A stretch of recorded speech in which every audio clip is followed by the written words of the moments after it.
안녕하세요. 코인우먼입니다. 오늘은 2026년 1월 29일 목요일 오후 2시 12분경입니다. 구독과 좋아요, 알림 설정 정중히 부탁드리면서 오늘 영상 시작하겠습니다. 오늘 새벽 미국의 1월 FOMC가 진행이 되었습니다. 잘 아시다시피 금리를 동결했습니다. 우리가 진짜 금리를 동결하는지 안 하는지 보려고 이것을 계속해서 모니터링 한 것이 아니라 이후에 파월의 연설을 통해서 앞으로의 통화 정책에 대한 방향성을 보고자 위함이었습니다. 그런 차원에서 정리해서 말씀드리자면 우선 이번 FOMC에서 단 2명의 위원만 금리 인하를 원했고 또 반대로 또 인상에 대해서는 아무도 주장하지 않았습니다. 결국 지금 현재 연준 내에서는 인상에 대한 시나리오는 더 이상 고려하고 있지 않다. 즉 양적 긴축은 이미 종료가 됐다라고 이렇게 생각해 보시면 좋을 것 같고요. 중요한 포인트는 인하 전에 그러면 얼마만큼 오랫동안 현재 금리 수준을 유지할 것인가, 이것이 중요한 포인트가 될 것 같습니다. 이에 대한 연준의 방향성을 알기 위해서는 파월이 인플레이션에 대해서 현재 어떻게 생각하는지, 어떻게 이야기하는지 집중하셨어야 하는데요. 파월은 분명히 이렇게 이야기를 합니다. 현재 인플레이션은 여전히 높다. 그런데 초과 인플레이션의 대부분은 관세에서 비롯되고 있다. 관세 효과를 제외한 핵심 PCE는 2%를 약간 초과할 뿐이다. 관세를 빼면 상당 부분 목표치에 도달하고 있는 상태이다. 라고 이렇게 얘기를 하고 있고요. 그러면서 관세로 인한 인플레이션이 2026년 중반에 정점을 찍고 올해 말 이후에 하락할 것이다.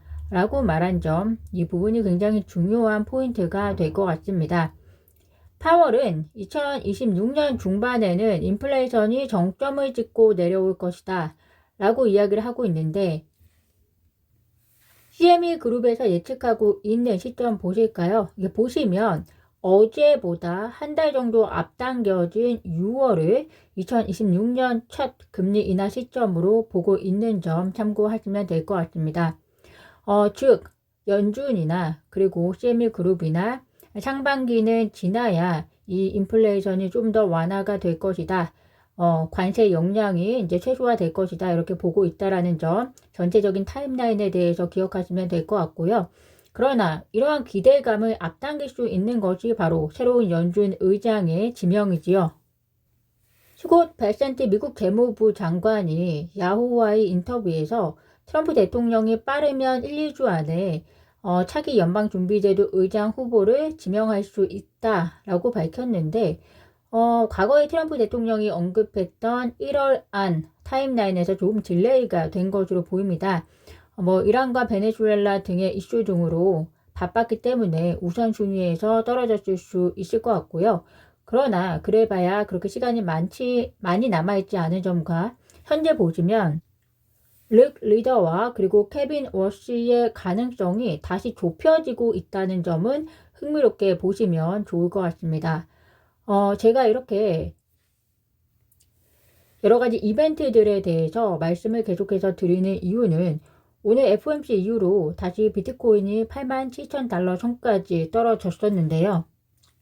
비트코인 청산 히트맵을 보시면 어제 세력들이 FOMC라는 소재를 이용해서 불확실성 제거 시점이 다가올수록 89,000달러 선을 넘겨 올리는 듯 하더니 숏을 청산시키고 슬금슬금 롱까지, 오늘 오전이었죠. 롱까지 청산시키면서 이익을 극대화했습니다.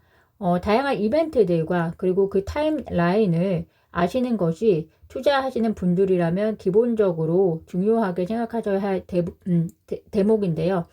첫 번째 이유는 세력에 의해서 이렇게 재료로 쓰이는데 가령 어제 FOMC였죠.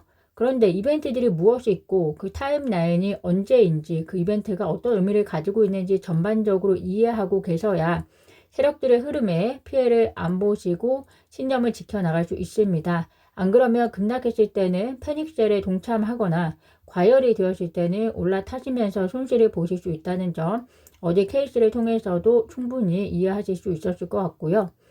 두 번째는 장기적 투자에 있어서 투자를 왜 하고 있는지, 그리고 내가 제대로 투자하고 있는지에 대한 점검은 각각의 이벤트들과 그것을 연결 짓는 흐름을 잘 이해하실 때 도움이 될 수 있을 것 같습니다.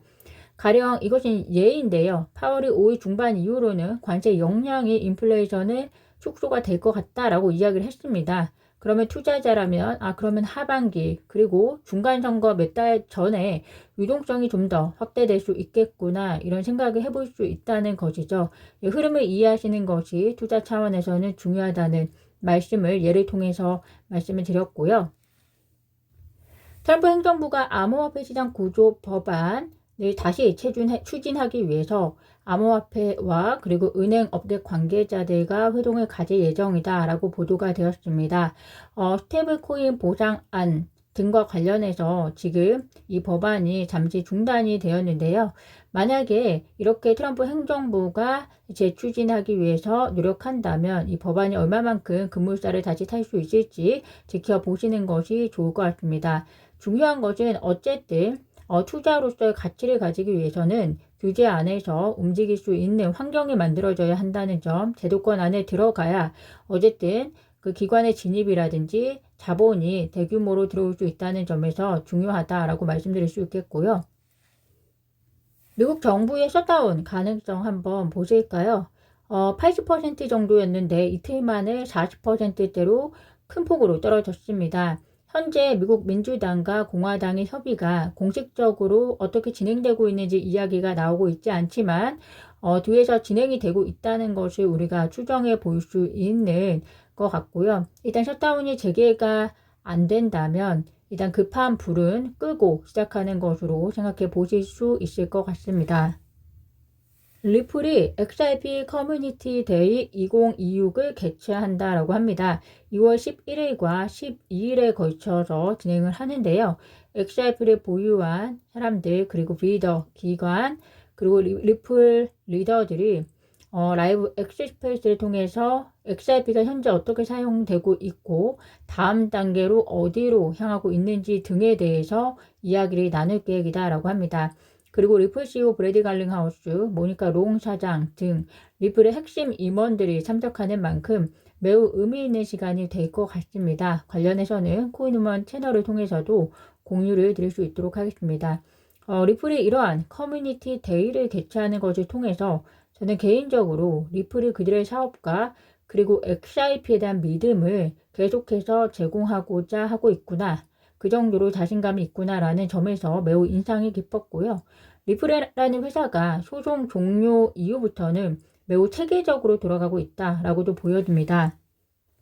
이전에 말씀드렸듯이 작년까지 리플이 인수합병의 시기였다면 올해는 인수합병한 회사들이 체계를 갖추고 생산성을 보여주기 위한 시점이라는 점에서 2026년의 리플에게 매우 중요한 해가 될 것 같은데요.